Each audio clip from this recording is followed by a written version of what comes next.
morning, everyone. Welcome to Kelly's Creative Dreams Studios, and today is our second week of the month for budgeting. And I don't have the complete budgeting stuff set up yet, mostly because Bob's first full check doesn't hit the bank until Friday. So I will play with that in 2 weeks, where I'll have actual numbers, I think, to show you. So today we are talking about my challenges, and I'll bet you're wondering what this piece of 12 by 12 paper pad is for. We're going to get to that. I'm going to use it for one of my envelope challenges. But for now, I wanted to talk about my savings challenges this week. And instead of keeping everything in a separate binder, what I did was I printed the sheets off that I needed at 80%. That lets me cut them down to fit into my classic size Happy Planner, which is the budget planner from Happy Planner. And so we're going to go through the ones that I've printed off and which ones I'm going to keep, and then we're going to talk about them.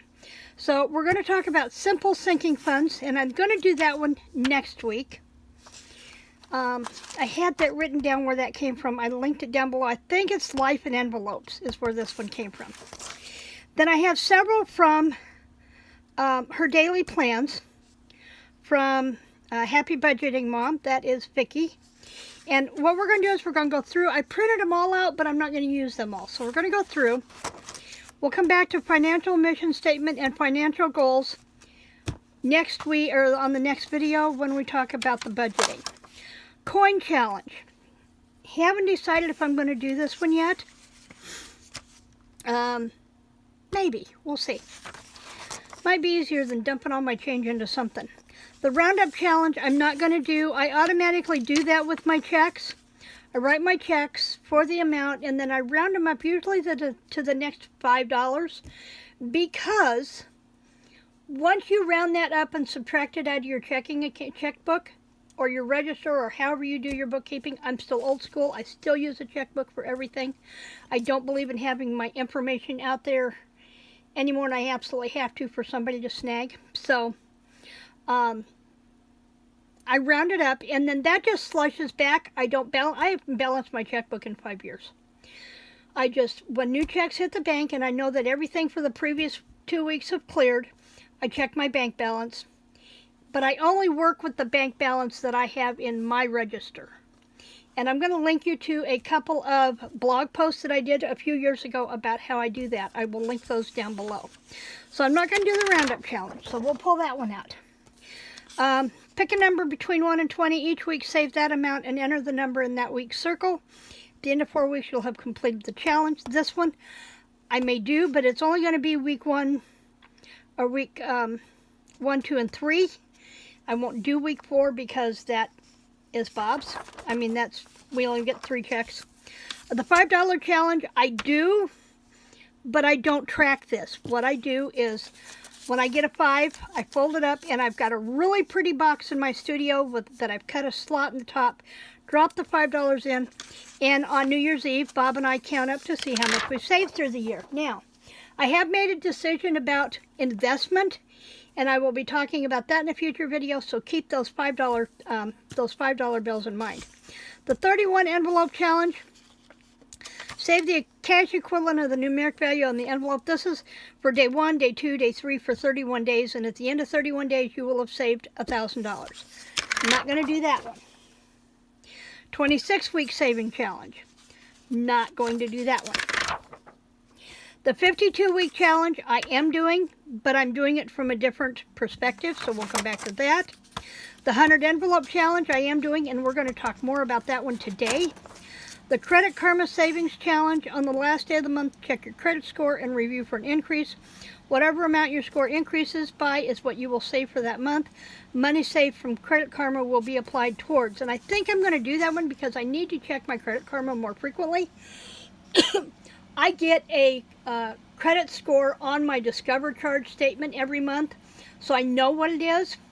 So I could either check Credit Karma, or I could just vary between January's Discover statement and February's Discover statement. Be stronger than your excuses. This is a weight loss challenge. I am doing this one, and I'm going to use this for a separate video. Step it up savings challenges. Each week set a step goal for yourself each day. Right now I'm just pushing to get to 10,000 steps. Again, I'm going to come back to this one. And that is for 52 weeks of the year. Birthday savings challenge. Save $125 with this birthday challenge. Save the amount listed on each icon. When you have saved that amount, color in the gray image. Money saved from the It's My Birthday challenge will be applied towards. And there's 3, 4, 5, 6.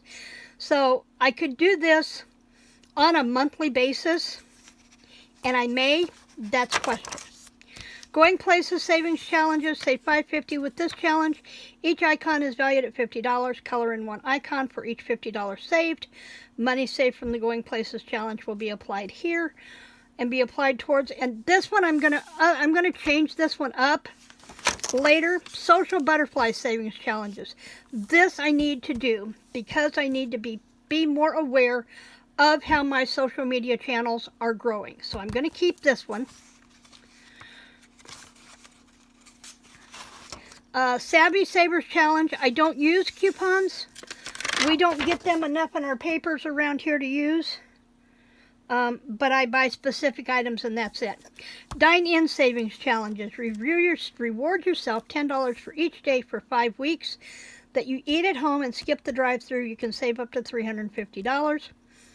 I'm going to rework this one, so I'm going to set this one aside. Not pitch it, just set it aside. Planner Madness. This one I'm going to do. Save the amount on each icon. Once saved, color in the icon. When you have saved for each item, you will have $420 for the new 2022-2023 releases. This usually comes in around October, and then they do another sale in for Black Friday. Then they do another one in the spring. And I always purchase in the fall. That's usually my birthday money, so maybe that birthday one will come in handy. And then this one I can save for the future one. So this one I am doing.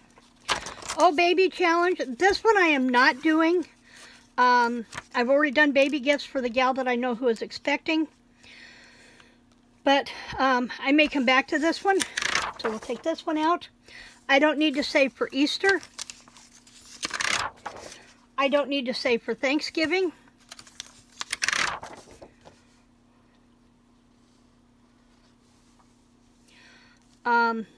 You know what? I think I may say back for Thanksgiving, but I may change the title. This may become my conference savings, and we'll be talking about that one. Santa's Magic Toy Sack, I don't need. The Christmas $1,500 Savings Challenge, I don't need. This is the 52-week money savings challenge that I'm going to be doing. This is not from the Budgeting Mom. This is not one of Vicky's. We're out of Vicky's now, and we're into other things. I'm going to move this one out for now. I am doing the 100 envelope challenge, and that's what we're going to talk about today. And then the one-year savings plan. Remember, I have to break this one down. So this will be Bob's first and second check. Well, his first and second full check. Then in February, his first and second full checks, and that's how I'll save these. Savings challenges, savings tracker. So when I've gone through all my January and figured out what I've saved, I can keep it here. So by the end of the year, I know what I've saved total, and I can compare this with the envelopes themselves. Now, let's go back to where that 52-week one was at. Envelopes. This one here. This is the one we're going to do. We're going to take Vicky's out, set it aside, and then this one's going to go here. And I'm going to go ahead and put, this is the 100 envelope challenge. Here, I like the cute little envelopes. So, let's leave Vicky's in here. I think I'm going to leave Vicky's in here. We'll use it. I like the boxes. So color in quick with a highlighter. Okay, so we're going to talk about the 100 envelope challenge. And as you know, or may not know, the 100 envelope challenge is from every check, I draw 2 envelopes, because since we only get paid 2 full checks a month, I grab 2 envelopes for each check. And whatever amount is on that envelope, I color in the square, put the money in the envelope. Now, I've been seeing some really cute savings envelopes for these, and I thought that's what we would do today. Let me see if I can find a place to set this so that it doesn't cascade down on top of everything. Okay, so basically, and I'm going to draw my paper here, basically what they do is they are using the laminator and making laminated pockets to fit their half-folded dollar bill. And it's got the pretty paper on the inside and the clear window. Well, you know, I don't have to have them laminated. I don't. So what I'm going to do is this, and I'm going to turn my paper around because I want a darker page here. I want a brighter page here. And I want a better marker. That one just didn't show up well. So basically what I'm going to do is I'm going to make a pocket. See if we can stay in frame here. I'm going to move this down. This one is roughly 2, 3, 4, 5, 6, 7, 8, 9, 10, 11. So I'm going to do a full box this way. And I think I'm going to do a full box up. And I'm going to do the same thing on this side. There. And then the bottom. Okay. So that's how much I need to make my envelope. Now I need to double that. So whatever squares I want this way, this is going to be my fold line. I need to make 1, 2, 3, 4, 5, 6, 7, 8, 9, 10, 11, 12, 13, 14. So I need to come down 14 this way. Or am I still in frame? 2, 3, 4, 5, 6, 7, 8, 9, 10, 11, 12, 13, 14. This way, and this way. Now, I have dimensions. Now, let's see. Fabulous. I don't have a ruler here. Hold that thought. Moved everything this morning. But I have one handy. I have rulers all over my studio and my dining room. Okay, so these are going to be 7 inches long by 3 1/4 inches wide. Now remember, this gives me, let's do this way, from this line and this line. Let's make sure our folded dollar bill is going to fit in here. It will. I might actually make it 7 1/4 just to give myself a little extra room. No, they were 3. Let's do them 3 1/2. Let's do them 3 1/2. And that's going to give me room to put this dollar bill down in here. This will be glued.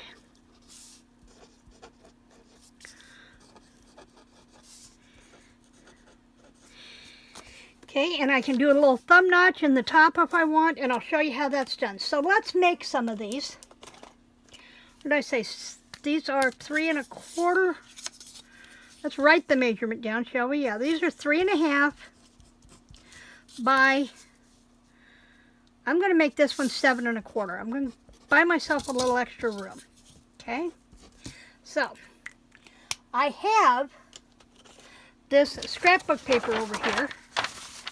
And I'm going to move this out of the way. And I think we can stay in frame here. This is scrapbooking paper that I bought from, I don't know, somewhere. And I will probably never use for anything else. So let's pull some pattern paper here. Let's do this one. Let's do this one. Okay? And remember that we need to cut it 7 1/4 by 3 1/2. So let's do the 7 1/4 first. Like this. Okay. And then we need to cut these 3 1/2. So there's 3 1/2. Now before I cut any more, let's make sure these are going to fit, shall we? So I'm going to do this like that. And I have a 1/2-inch hole punch here handy, kind of, sort of. Guess we'll use this one. It's the one that's the closest, handiest. Oh, there it is. There it is.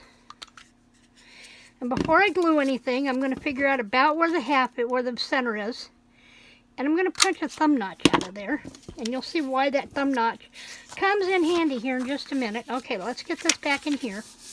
And you can use glue. You can use double-sided adhesive tape. I need my glasses for this one. And you only have to run it on one side. Okay. Glasses aren't going to help. So I'm going to run this down this side. Run this down from the fold line up to the top. Just like that. And I'm going to turn that over. And then we're going to seal it. Just like that. And yeah, I didn't fold it quite level, but that's okay. That's what they make scissors for. And they don't have to be perfect. They're just holding your money. They don't have to be super pretty. They don't have to be extensive. So this is a way you can make these without having a laminator. Okay, and then we've got this opening. I want to make sure I've got that burnished down really good so that adhesive will hold. Just like that.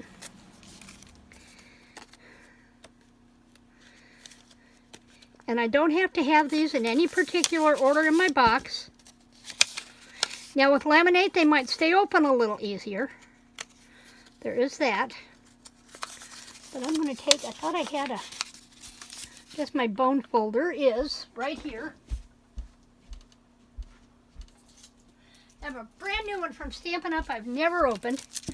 But I never seem to have one right here at the filming table when I need it. So I guess this is a good time to open this one up. Okay, and I've got that punkoed out just a little bit. And then my $5, my money will fit right down in there. Now, I might want to make the next one. This is a little snug with that tape runner. You wouldn't have quite as much room, or you can fold it in half again and stick it down in there. But the idea is that they'll all be uniform. Okay, so let's do one more. And you know, I'm okay with folding it in half like that, but let's go ahead. Our initial measurements were 7 1/4 by 3 1/2. Let's make it 3 3/4 and see how that works. See if that works any better. So let's do this one. We know this one is the right length. This one is 7. Oh, there it is. 7 1/4 this way. So we need to go this way. And we were doing them 3 1/2. Let's do them 3 3/4 and see if that gives us a better amount. And I'm going to go ahead and cut that one while I know it's the right size.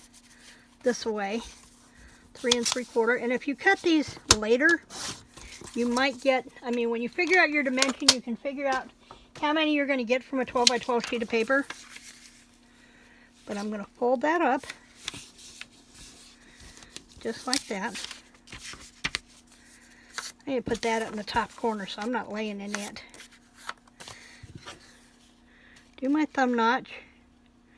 This lets me separate the papers a little easier. And if you want, you could only punch in the front one so that the back is easier to get to. And then I think this time, instead of using the tape runner, I think I'm going to use liquid adhesive glue. I might be able to get a finer bead this way.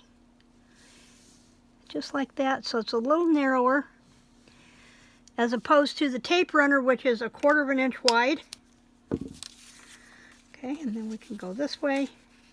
The only thing with this is you're going to want to make sure you give them time to dry before you try putting any money in there. But this multi-purpose glue from Tombow Mono dries really quickly. You could even seal the edges with washi tape if you wanted, if you've got an abundance of washi tape to use. Now, let's go back to the half size and see if this works better with the half size. Open this up. get it to function a little bit. Take and poof it open, just like that. And yeah, that size is going to work better. So, I can use this in a junk journal. I'm not concerned. I can use my scraps in a junk journal. Not concerned.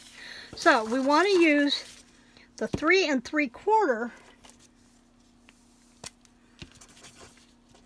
3 3/4 by 7 1/4. And just make 100 of those, and you are good to go. Now, where are we at on time? 20 minutes. Okay, we are about there for my upload speed.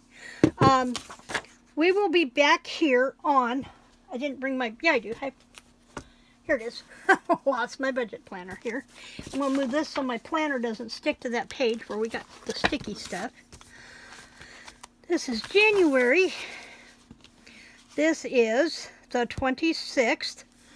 So I will be back here next week on the 2nd. We'll be back here the 2nd and the 16th. On the 2nd, we're going to outline my sinking funds and see just where they need to go. So, if you don't have a laminator or you just want to do something quick, pick you up an inexpensive package of the 12 by 12 paper. You can get them at Hobby Lobby. You can get them at Michael's. You can get them at Joann's.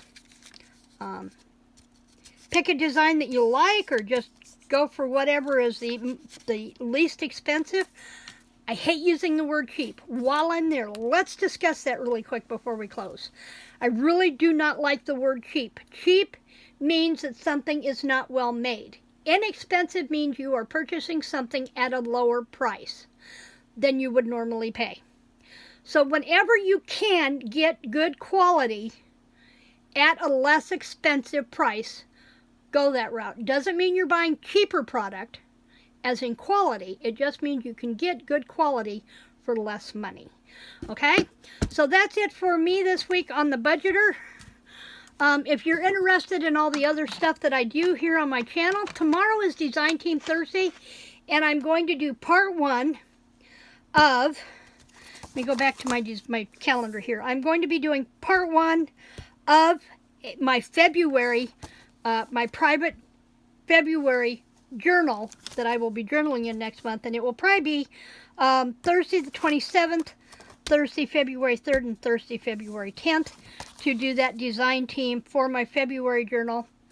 And let's see, Friday we are doing a cream paste video. I set it here somewhere. Oh, I think I took it off the table so I'd remember. I'm going to be showcasing how to work with the Stamperia texture molds and their cream paste. So if you're into mixed media, come back and check that one out. And then on Saturday, crossing my fingers, what I have going in the shop, that's probably what I'm going to work on all day tomorrow. And then Sunday, we're going to be back here. We're going to be doing Kids Valentines for Stampin' Up! Sunday. Thanks for joining me in the studio today. Remember to like, share, and subscribe. And I'll see you back here tomorrow. Creative blessings and happy savings.